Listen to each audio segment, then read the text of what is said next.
Thank you very much indeed for coming along this evening.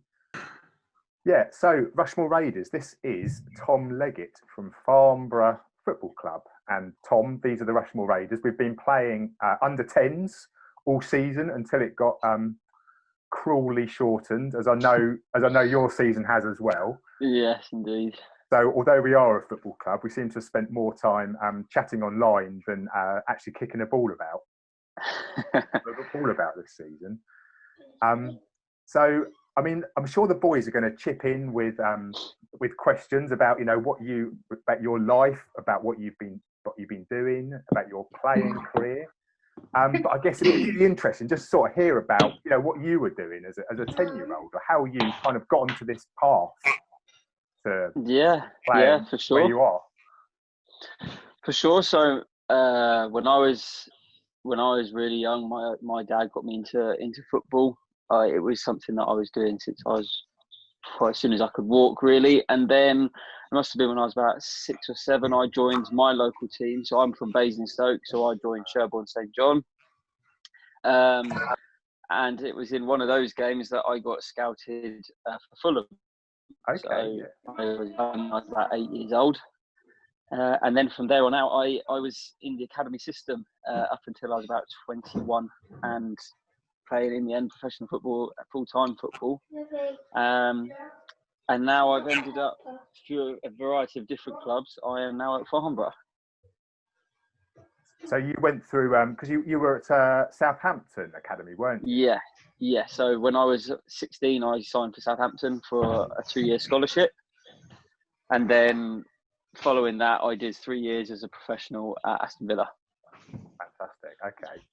We'll come to all that as well.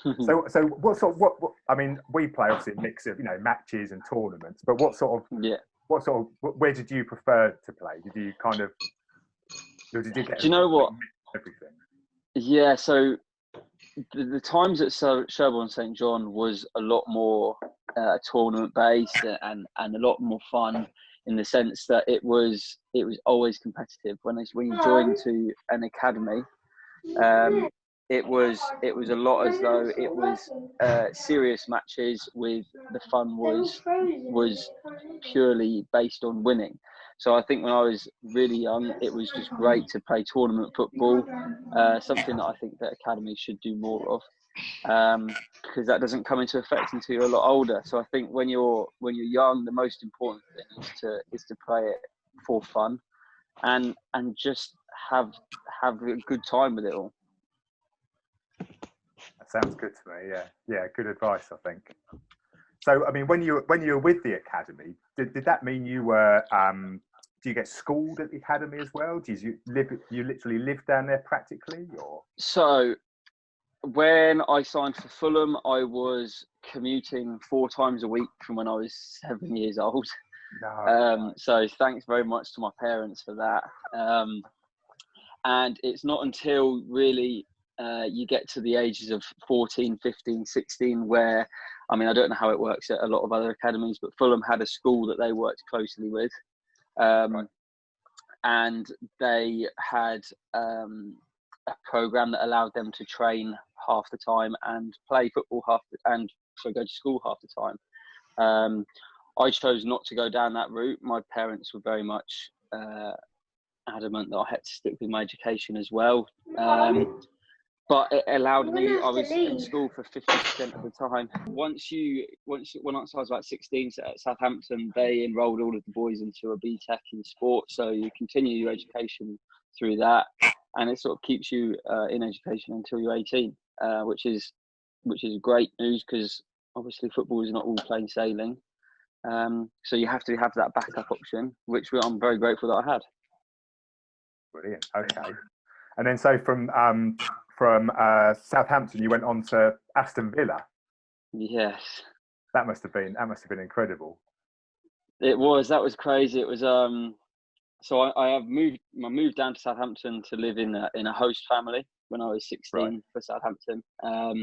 But moving up to Birmingham was probably the biggest culture shock for me. It was a long way away from home. Yeah, it is, isn't it? And I did a lot of growing up in that time. But Aston Villa as a club were brilliant. they really looked after you from the start. The minute I joined, the minute I signed for them, until the minute I left. So, I mean, seeing some of the types of players at Villa and at Southampton, to be fair, it was inspiring for me to try to get to where those guys were. And looking back through some of the guys you played with, there are some a lot of guys have gone on there to really, sort of play with some sort of a high level as well, haven't they? Absolutely, yes, absolutely. So I was in the year group of Jack Grealish at Aston Villa. Oh, wow. Okay. So he's not doing too badly at the moment. There was Luke Shaw at Southampton. They're the two players that stick out. I was lucky enough to be involved with the first team when I was at Aston Villa a fair bit. And for me, when I was young and watching the biggest names play football, Joe Cole was one of the biggest players going. Right, okay. And he was so it was incredible for me to be able to see him, watch him. I mean, slightly older, but you could still see the class that he had. It was brilliant. So that was Premier League 2, isn't it, Aston Villa? That was Premier League 2. So that was under 21s, under 23s. It was they changed it halfway through. But then it's all the sort of all the Premier League clubs are kind of involved in that. Yeah. So exactly. Who do you support, Tom? I'm a Manchester United fan. So for me, seeing Luke Shaw going there, I played with Daniel James as well. So seeing him there, that's crazy. So it's bonkers to see players that I see that as just my friends that have now gone on to be these superstars, which they are. Which is, you can see that it does happen. Absolutely, yeah. How did you find playing Manchester United in the Premier League too? Then was that So yeah, it was surreal. I was in one of my first few weeks at Aston Villa. I signed, and there was a run towards the end of the season. They like to put on a few. Once the first teams have finished their seasons, they like to put on a few of the games at the stadiums. So I think it was only my third or which was, for me, it was one of the biggest things ever, because it was the stadium that I watched my favourite team play in since I was young. Yeah, it doesn't get much bigger, does it? No, exactly. It was unreal. Fantastic. I see you also you play for Wales as well. Yes. The under-19s. Yes, I did. That was again, that was a bit surreal for me. I was playing quite well for the under-21s at Aston Villa, and it had never been anything that I'd explored, playing international football. But the Welsh FA got in contact with Aston Villa, and through there, they just got in contact with me and said, we'd like you to come to a training camp and then play a couple of friendlies. So first I went to a couple of friendlies out in Montenegro, which was a very strange experience, because it's obviously a completely different culture, completely new set of boys, but you could see it was one of the biggest things to happen in my career as a young pro. And then moving forward from that, we went to the European qualifiers in Portugal, which unfortunately we didn't make it out of. However, that whole thing, it was set up, it was brilliant. It really was like you felt as though you were an international footballer despite only being in the under-19s. Yeah, and the Welsh setup, it was pretty impressive, isn't it? Exactly. I mean, you've seen Daniel James, for example. He was in that group of us. I mean, there's other boys that are playing at Championship League One level now.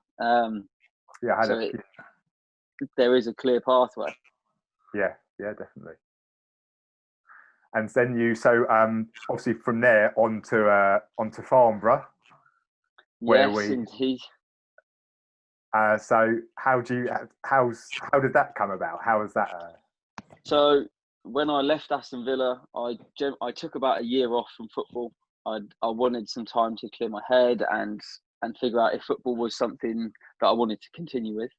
And then it got to the point where I felt like I was 8 or 9 again, and I was restless and I was kicking a ball around the garden. And so, being a Basingstoke boy, I just got in contact with Basingstoke and I played for them for the last 5 or 6 games of whatever season that was, 2 or 3 years ago now. And then I found myself with the itch to get back into football, so I signed for Gosport. That was a short-lived affair. The travelling was quite a lot, and then they had a lot of problems behind the scenes with their ownership and the finances. So I left there, and Farnborough was just down the road from me, and it was a club that I'd always been aware of from the stature of the facilities they've got there. So I got in contact with Spencer, and I went in for a couple of training sessions, and then I signed for them, and I've been there ever since. So a year and a bit now. Yeah. So it's wicked. Fantastic. So I probably should have introduced you to our team as well. Yeah. So we've got, I don't know what order you're seeing everybody on screen here. We've got Joe. So I'll do it in my order. So Joe is our, he's a defender, and he also gets into midfield. Very good defender and midfielder, which I know you seem to split your time between as well. Then we've got Ollie. Absolutely. We've got Ollie there, who very, very strong midfielder, and sometimes he's got a big kick on him. Yeah. And we've got Owen, who I'm afraid we get him in all sorts of positions. He's a very dependable defender, but he'll also get into midfield and likes to be up there as a striker as well. I beg your pardon, sorry, Owen. Yeah, Owen Sudden. Owen with an O. Right. Okay. And Owen with an E next to him. He's a fantastic striker, and I think between him and Ollie, they've scored most of the goals. This season. But he's also done his time as back in defence occasionally when he can be reined in to stay there. George is our fantastic goalkeeper, and we always get compliments about the fact that we even have a boy who's prepared to dedicate himself to doing that, because at our level, not all not many teams are lucky enough to have someone who's going to sort of stay in that position. Then we've got Lewis, who is also, and afraid he gets used in all positions, and he's like the dynamo of the team. So you can use him in any position; he'll play good. Absolutely, George. Yeah. We've yet to get him in goal, but you never know. Yeah, but Lewis is the one you can guarantee will keep running all morning. And we've got Tom the Tank, who is a super strong midfielder. Central midfield is his favourite position, and he's managed to get a couple of cracking goals in this year as well. And then we've got Jack, who is also a very, very strong midfielder, and we'll also put him up front occasionally. And he's got the longest throw of the team, so he's always. Oh yeah! Wow. It's like professional throws. Absolutely, yeah. So what's your do you have a favoured position, Tom, or is it? Not really. I mean, my career spent with Aston Villa and Southampton, I was always playing a full-back, so I was a right back. Yeah. However, as I moved down to Farnborough, I sort of naturally moved more into the midfield. I mean, I don't mind where I play. I'm more than comfortable playing in pretty much any position. But I think I'm best suited either centre midfield or playing full-back. Wow. Okay. So do academies tend to get you to play in lots of different positions, or will they kind of tend to get you? Yeah, I think. I mean, when I started, when I was really young, I was a striker. I think most boys go in either wanting to be a striker and scoring all the goals. So I think most people, when they do get scouted, they go into the club saying that they're a striker. And I mean, that's why these clubs are so good at what they do, because they can pick out attributes. And obviously it depends how you grow. You get boys that will stay quite small, or they get massive in stature. So they sort of try you in various positions and see how you take to the various to each position.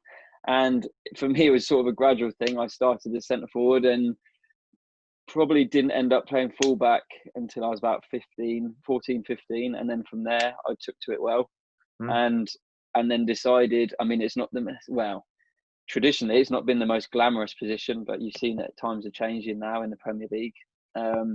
So I went with it, and I tried to improve my game, watched other professionals, watched other players that were in my team, and see how I could adapt to being the best fullback that I could be. But I think it helps because you play in all these different positions, you pick up the characteristics and the good traits to have, which is why moving into centre midfield for Farnborough, I've been able to use my experiences from before in various positions to help me there.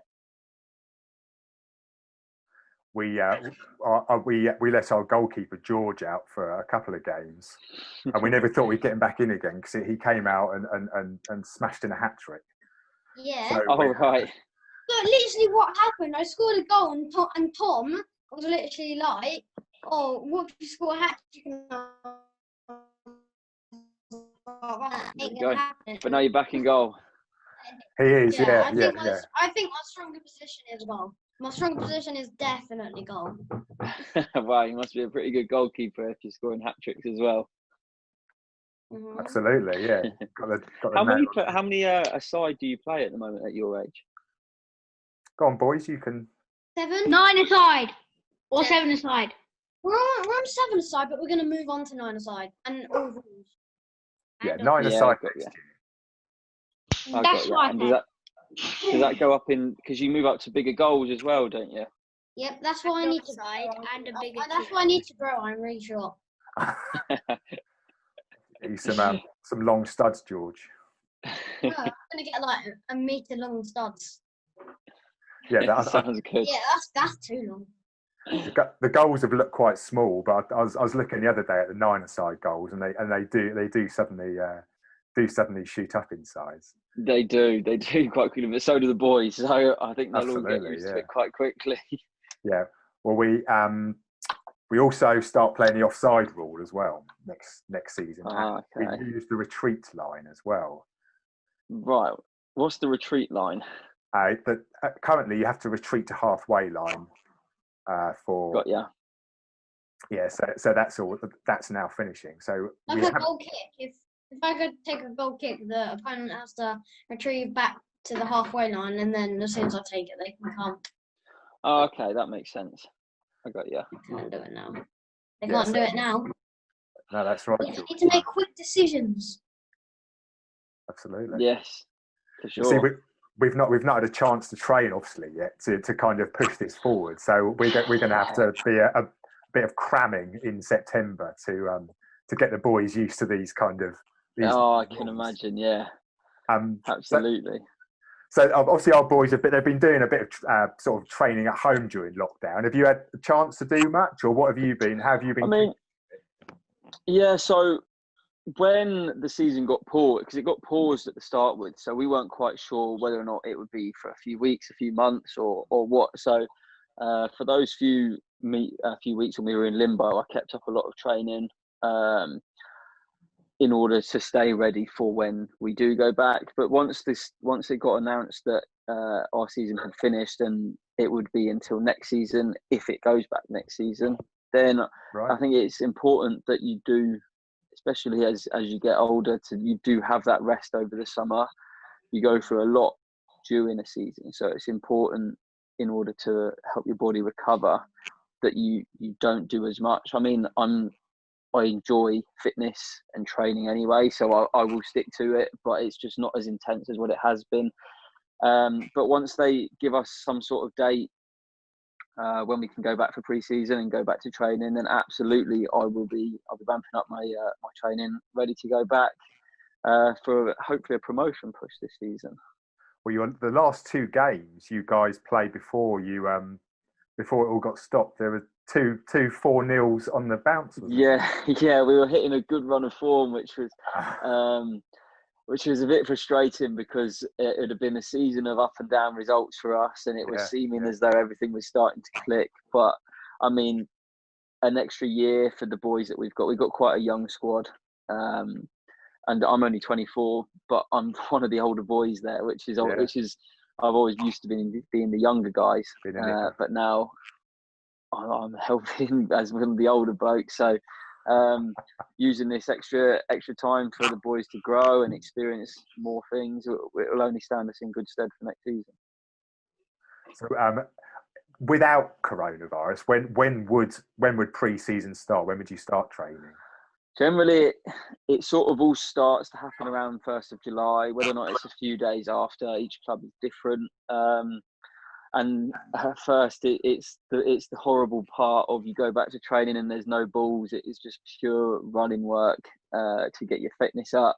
So you have a week or so of that, and then we start to ramp up, getting more familiar with the ball, starting to work on various things in training, and then the pre-season friendlies start. And from there, you've got a game every couple of days, which leads you into the season. And then before you know it, it's May and June again, and we're off for the summer. So it's non-stop once it starts. So it's very rare that we do get this amount of time off. So I guess making the most of it, yeah. It is important. How do you fancy that, boys? Just having a week or two of fitness before we even touch a football? No, one not many takers. Not many takers for that. I don't blame them. By the way, who likes my name? Tom is very, very good. Yeah. I like that, George. Yeah. So we at the moment we're just training for an hour on Tuesdays when we get back to normal. But how long do you guys train? How often do you? So we'll train a couple of times a week. We'll try to anyway, but as the weather gets worse, we often get games that are called off or postponed, so they're moved to the training days that we'd have. So I think for the most part, it's either 2 training sessions and a game a week, or it'll be 1 training session and 2 games. So it's pretty thick and fast. And a lot of the boys, we've got players that have other jobs. We've got players that are on loan from professional clubs, and they'll do their other training in and amongst it. But I think as long as you find the right balance of keeping fit and looking after your body, and not to pick up silly injuries when, we play 40 odd games a season. So it's important that everybody is ready.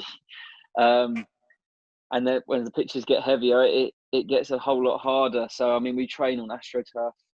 Sometimes we train at the stadium other times. So it's all a bit of we make the most of the facilities that Farnborough have. Yeah, no, as a stadium, it's an incredible stadium, isn't it? It must be one of the best in the league. Oh, it's definitely the most impressive in our league, for sure. For sure it is. I was looking at your league, and it's a vast spread. When you look at some of the distances, we get upset if we have to travel to Hindhead, which is 30 or 40 minutes away. We get groans.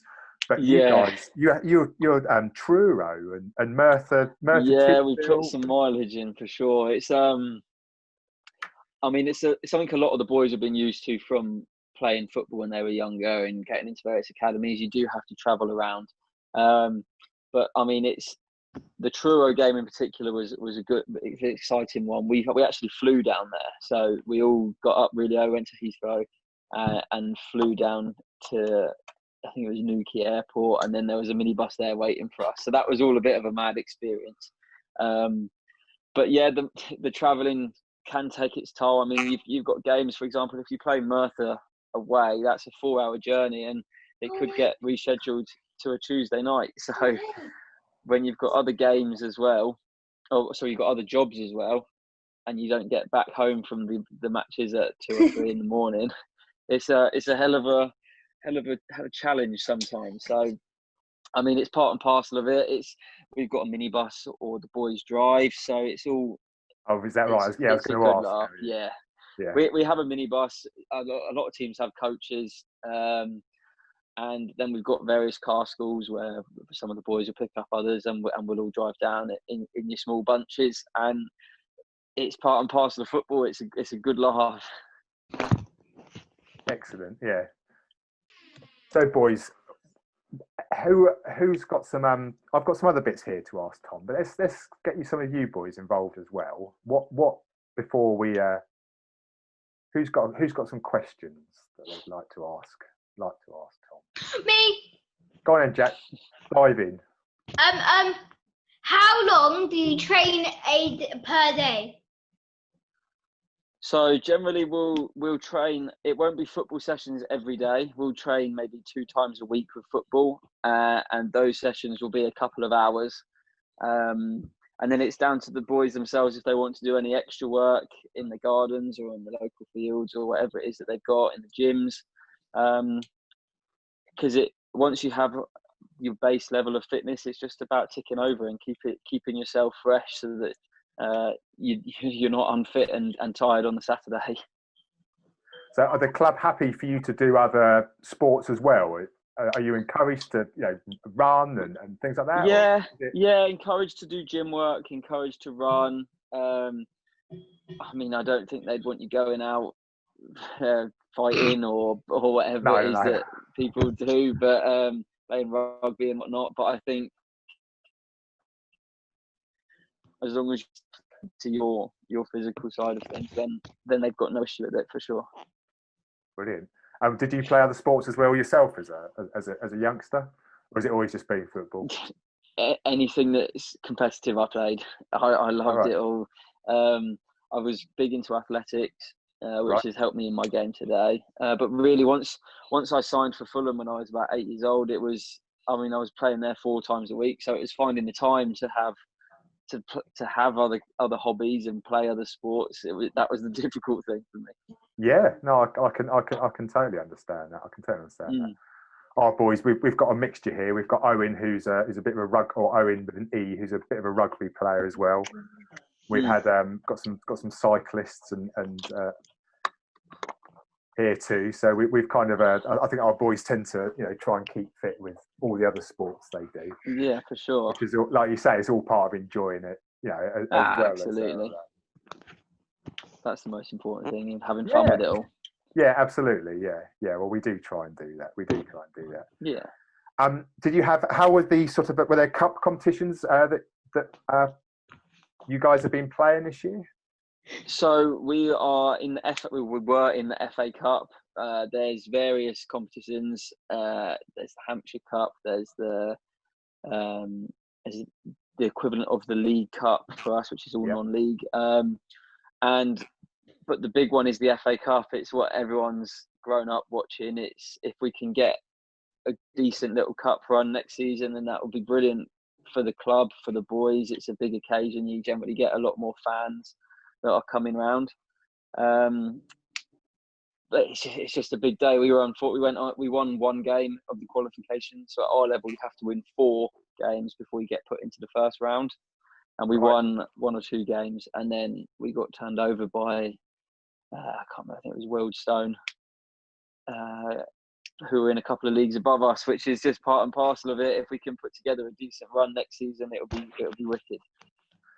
So do you constantly get reminded about the Farnborough team of whenever it was 2003 or 4 that got to the 4th round? And yeah, there's a few pictures up around the stadium, and there's various bits that remind you, but it just shows that it can be done, and that's why we've got the facilities that we do. So fingers crossed that we can go on a little cup run of our own. Yeah, well, absolutely. Yeah. It's always there, isn't it? Exactly. So will you be going into next season with aims then? Like you say, you talk about the FA Cup. Is it promotion sure. You're kind of looking for? Or? Yeah, so in the league we're looking for promotion next season. We had not the season that we've just finished, but the one before that, we were in a promotion. We were in a push to get into the playoffs, but it didn't go our way. And I think last season was used as a bit of a rebuilding season for us. We lost a couple of players who got moves to pro clubs. And so we were rebuilding with new players and bonding with different formations. And I think now we're in a good place. I mean, you saw our results come towards the end of last season. If we can, and turning over some good sides, so if we can put them into practice next season, then I can't see why we can push for promotion. But then, like I say, it's the FA Cup. If we can get a good run in the FA Cup, then the season's a success. Yeah, crikey, yeah, absolutely, yeah. It's quite hard to tell with there seems to be a big range of amount of games that teams have managed to play. I think between you played 30 and some teams on 27 and some on 33, so it's kind of hard. But that's with the facilities that various clubs have and the weather that we've got, games do get called off. So it becomes a bit of a sprint in the last few weeks of the season when the sun does come out, Squeeze it that we all in. can squeeze as many as we can in. Yeah, but like I say, Farnborough, our home games very rarely get called off. If they do, it's crazy weather. So we should always get the majority of the games on. Yeah, we've been quite unlucky, haven't we, boys, this season? Our home pitches have been pretty waterlogged. So I can imagine. Well, we've got great pitches, but they just kind of they tend to get very wet and boggy. So we've been a bit unlucky, but yeah, I think they're putting a lot of money into Rushmoor pitches for next year. So they're sort of looking at oh, brilliant! Lots of really good running ground repairs and That's as well. What you want to see. Well, it is, yeah. It's a very well supported club, so we're very lucky from that perspective. Boys, is there anything else we'd like to ask Tom? There must be. There's going to be loads of stuff. Go on, Owen with an E. Who was your idol growing up? My idol growing up for me was David Beckham. I mean, I was always a Man United fan, and he played for Man United. So watching him, and also him playing on the right side, I said I was a striker, but as I gradually moved back to the right midfield and then into right back, he was just somebody that I admired how he played. I thought he was just wicked. And then as I got older, I sit on the Team Ronaldo side of the fence, so watching him. But for me, it's just seeing people that do that extra bit to go to push on and become the elite. I love to see players do well like that. Who's on Team Ronaldo in here? Let's have a show of hands. Me. Yeah, it's funny that you get that split, isn't it? Yeah, it is, and a lot of people will say we should just enjoy them both, but it's tough to do that when you've got opinions in football. Hey, of course, absolutely, it keeps it more interesting. Okay, boys, was there someone else? Go on, George. I've got two. Brilliant, go for it. Go on then. First one, who do you like better, Messi or Ronaldo? Ronaldo. No, I'm Messi. You're Messi. Yeah. And another one, why are you such a good footballer? It's all hard work, really and truly. I got quite lucky in the sense that I was scouted when I was younger. But I think the most important, you train so often, and when you're doing something that you love to do, it makes life so much easier. So I think a mixture of good luck, hard work, and not being afraid to ask questions when you want to ask questions and learn, that stands you in good stead. So that would be good advice for a team of boys our age? For sure, work hard, practice, get out in the garden, go to the park, pester your dads, your friends, and when you do have questions, don't be afraid to ask for help, because that's something that I wish I did more of when I was younger, is ask, and there's various things you change. But if you can get the questions in that you want to know, then go for it. Yeah, I mean, and presumably listen to your managers. Yeah, listen. Yeah, listen to your managers, listen to your coaches, listen to your parents. I mean, they're going to be the ones that help you progress. But also be free, express yourself. Go and play how you want to play the game. Fantastic. Good advice, boys. Good advice. Well, boys, what I would before we start our next season, Dom, as in the other coach, will be looking for you boys to start making a lot of your own decisions, empower you to start being with your responsibility with football, and just giving you boys more opportunities to talk, like Tom has been talking about, asking what you want to do, telling us what you where you want to play, how you want to do, if you have ideas as well. So boys, what I'd really like to suggest, because Tom Leggett, not Tom Richards, the Farnborough Farnborough Football Club will let us sponsor a player's shirt. So I would like to propose that between us, we raise the £50 to sponsor Tom Leggett's shirt, which would be a home and away, and we would get our name in the Farnborough programme, and we would also know that we're going to helping our local club, because these clubs are, they provide aspiration for you boys, and it's really important that we kind of, they'll be there supporting us, and it'd be really good to be able to put something back. But boys, what would be really good is if, rather than just going asking your parents for money, would be if you can get out there and just earn that money. Find jobs that you can do, and I'm sure Joe, that's my son Joe, he does a mean car clean, so I'm sure he's going to be getting on with that. So does everybody think that would be a good idea? Yeah. And we can go along to Farnborough and keep an eye on Tom, make sure it's all going well. Sure, that'd be good to see you guys come along down and watch us play. Oh yeah, I want to watch you play. That'd be wicked. I'm sure we can get something organised. For 90 minutes. I'll just shout Tom for 90 minutes straight. I'd like to hear that. Mm-hmm. You see, you score all the goals from defence. You're in the defence line, then you just whack it up there and score top end. I'll do what you did and get a hat trick. Is that right? You get a double hat trick. Okay.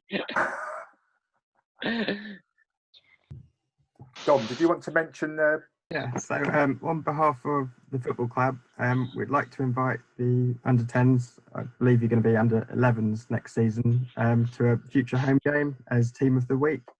So as Team of the Week, you'd get to meet the players like Tom in the dressing room, as long as it's safe to do so.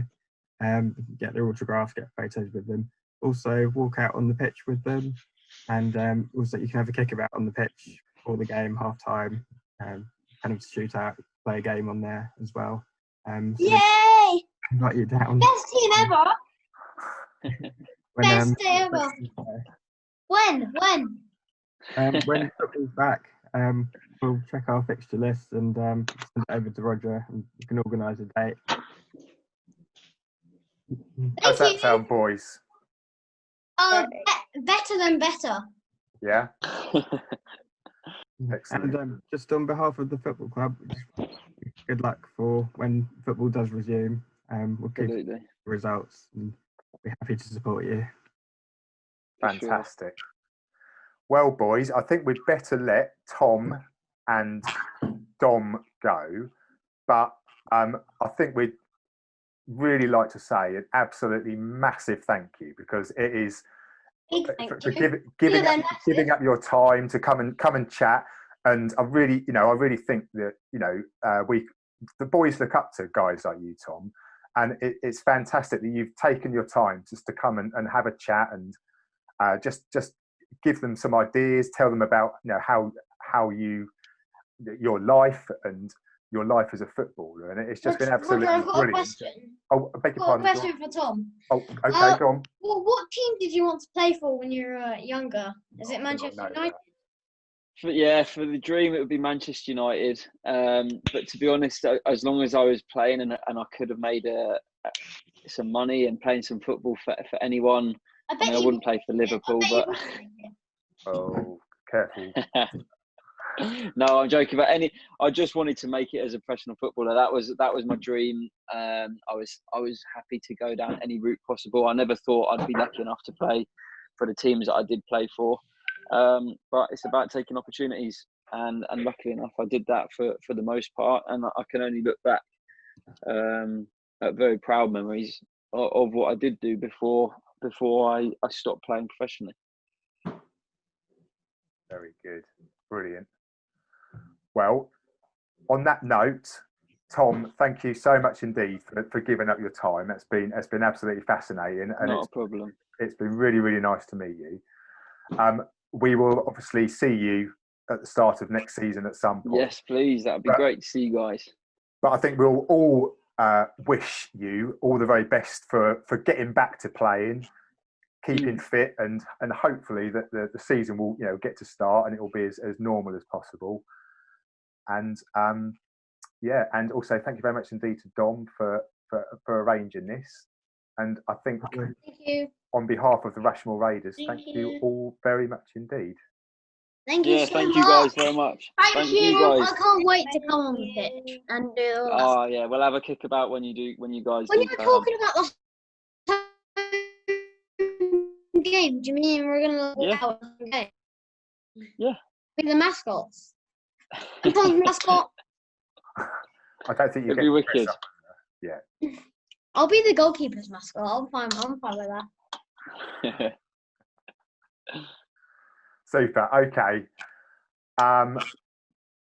So yeah, we will see you soon. Brilliant. Good luck with your new season when it all starts, and thank you very much for this. Bye. Cheers, Tom. Thank you. Cheers, boys. Take care. Bye bye. Bye.